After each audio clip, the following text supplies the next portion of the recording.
মার্কিন president Donald ট্রাম্পের তৎপরতার পরও পাল্টাপাল্টি হামলায় উত্তপ্ত ইসরায়েল লেবানন সীমান্ত। মঙ্গলবার সকাল থেকে দফায় দফায় বোমাবর্ষণ, ড্রোন হামলা চলছে দুপক্ষের টার্গেটগুলোতে।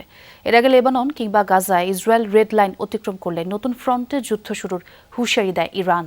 এমন হুমকির পর ইসরায়েল হিজবুল্লাহ দুপক্ষের সাথেই আলোচনা করেন ডোনাল্ড ট্রাম্প। জানান সাময়িক যুদ্ধবিরতি কার্যকরে রাজি উভয় পক্ষ। থামছেই না ইসরায়েলি হামলা।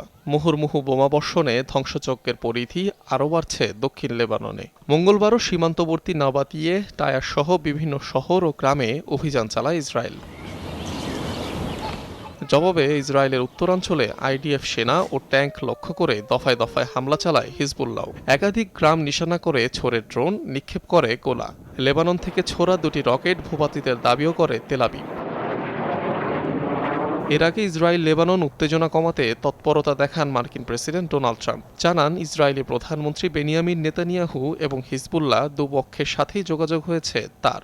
দাবি করেন বৈরুতে নতুন করে স্থল সেনা না পাঠাতে রাজি তেল আবিব। হামলা বন্ধে সম্মত হিজবুল্লাহ।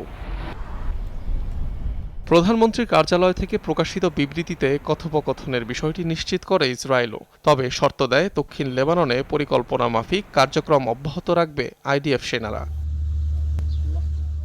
এর আগে লেবানন ও গাজায় চলমান ইসরায়েলি আগ্রাসন নিয়ে কঠোর হুঁশিয়ারি দেয় তেহরান।